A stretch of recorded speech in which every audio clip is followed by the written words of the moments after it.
జనాలందరం పోగేసి జగన్మోహన్ రెడ్డి విధ్వంసం లేదా అరాచకం ఇలా అట్లా విమర్శించే వాళ్ళు ఉన్నారు. వాళ్ళకి ఏం చెప్తావు నువ్వు? జగన్మోహన్ రెడ్డి సామాన్య పరిపాలన 2019 నుంచి 2024 వరకు కూడా జగన్మోహన్ రాడు సామాన్య పరిపాలన చేయమట్టి ఆ రోజుల్లో తెలుగుదేశం వాళ్ళు ఎన్ని మాటలు మాట్లాడినా, తప్పుడు మాటలు మాట్లాడినా, అయ్యన పోత్ర అనేవాడు కానీ, పట్టాభి అనేవాళ్ళు కానీ అనేక మాటలు మాట్లాడారు. తప్పుడు మాటలు, నా కూడా కాదు ఇదని మాటలు మాట్లాడారు. ఆ రోజు కూడా వాళ్ళందరూ క్షమించేసి నేను పరిపాలన ముఖ్యమంత్రిని, నేను అందరికీ ముఖ్యమంత్రిని తప్ప ఒక పార్టీకి ముఖ్యమంత్రిని కాదు, బలహీన వర్గాలందరికీ కూడా మన ఆంధ్రప్రదేశ్లో ఉన్న అందరికి కూడా నేను ముఖ్యమంత్రిని తప్ప ఏరే కాదు. వాళ్ళు ఏదో తప్పుడు మాటలు మాట్లాడినా కానీ ఇబ్బంది లేదనే ఉద్దేశంతో ఆనాడు జగన్మోహన్ రెడ్డి మౌనంగా ఉండమట్టి ఈ రోజున వాళ్ళు చేసే అరాచకాలకి జగన్మోహన్ రెడ్డి ఆ రోజు మెదలకుండా ఉండమట్టే ఏమీ చేయలేడనే ఉద్దేశం మీదనే ఈ రోజున వాళ్ళు ఇవన్నీ గొడవలు చేయడానికి కారణం జరుగుతుంది.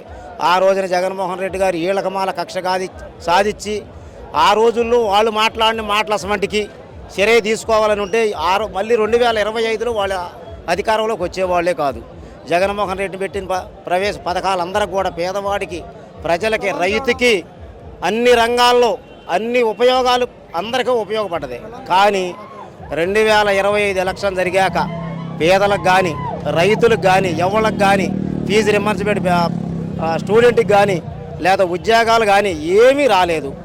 రాజశేఖర రెడ్డి జగన్మోహన్ రెడ్డి ముఖ్యమంత్రిగా ఉన్నప్పుడు ఇండియాలో కూడా ఒకేసారి 137,000 ఉద్యోగాలు ఇండియా ఓవరాల్గా తీయకుండా కూడా అన్ని రాష్ట్రాల్లో కూడా కేంద్రంలో అధికారం ఉన్న మోడీ గారు కూడా అలాంటి పథకాలు పెట్టలేదు. ఆ రోజుల్లో కాంగ్రెస్ వాళ్ళు కూడా ఆ పథకాన్ని పెట్టి తీయలేదు. కానీ మన ఏపీ రాష్ట్రంలో ఒకేసారి 137,000 ఉద్యోగాలు ఇచ్చిన ఘనత మన జగన్మోహన్ రెడ్డి గారిది. అంతేగాని ఈ కళ్ళబొల్లి మాటలని, కళ్ళబొల్లి వ్యవహారాలు చేసి అనేక రంగాల్లో వెనకబడి మేము అన్నీ చేస్తాం, అది చేస్తామని అంటే కరెక్ట్ అయిన పని కాదు. తెలుగుదేశం పార్టీకి పవన్ కళ్యాణ్ అనేది కానీ, చంద్రబాబు అనే కానీ, లోకేష్ అనే కానీ అనేక పథకాలు ఇచ్చిన వాళ్ళు ఏ ఒక్క పథకం ఇవ్వగలిగారు? ఇప్పటికి ఈరోజు వాళ్ళు పెట్టిన పథకాలు ఏమున్నాయి? జగన్మోహన్ రెడ్డి గారు పెట్టిన పథకాలనే పేరు మార్చారు తప్ప నేను కొత్త పథకం పెట్టాను అనే ఒక పథకం వాళ్ళ పేరు మీద చూపించమనండి. ఏదైనా కానీ, ఏ పథకమైనా కానీ, ఎన్టీ రామారావు గారి కాడ నుంచి కానీ, రాజశేఖర రెడ్డి ఉన్నప్పుడు కానీ, జగన్మోహన్ రెడ్డి ఉన్నప్పుడు కానీ వీళ్ళు పెట్టిన పథకాలే తప్ప కొత్త పథకం అనేది చంద్రబాబు నాయుడు కానీ, ఈ పవన్ కళ్యాణ్ కానీ ఏ పథకం పెట్టారో ఒక పథకం చెప్పమానండి. తిరువూరు నియోజకవర్గం నుంచి మేము మాట్లాడక వచ్చాం. మీరు ఏమంటారు? చంద్రబాబుకి జగన్ పరిపాలనకి తేడా ఏమన్నా ఉందా, కనపడుతుందా? వచ్చేట తేడా ఉంది. ఎందుకంటే అండి చంద్రబాబు నాయుడు 40 సంవత్సరాల ఇండస్ట్రీ అని చెప్పారు, కాదని అంటలేదు. కానీ ఏ ఒక్కరికి కూడా అభివృద్ధి కార్యక్రమం అనేది ఏదీ లేదు. ఇళ్ల మీద బడి కొట్టడం, చికాకులు చేయటం, ఏదో రకంగా ఇది చేయడం తప్ప జగన్మోహన్ రెడ్డి అధికారంలో ఉండగా ప్రతి పేదవాడి అకౌంట్లోకి రూపాయి అనేది వచ్చి పడింది. మరి కొన్ని వేల ఉద్యోగాలు ఇచ్చారు, కొన్ని లక్షల డబ్బులు అకౌంట్లో కొట్టారు. ఉపాధి హామీ పథకంలో కూడా ఎంత పని చేస్తేనే డబ్బులు ఇచ్చారు. మరి ఇప్పుడు ఉపాధి హామీ పనులు లేవు. మరి చంద్రబాబు గారు వచ్చాక ఏ ఒక్క పథకం కూడా జనానికి ఏం అందలేదు.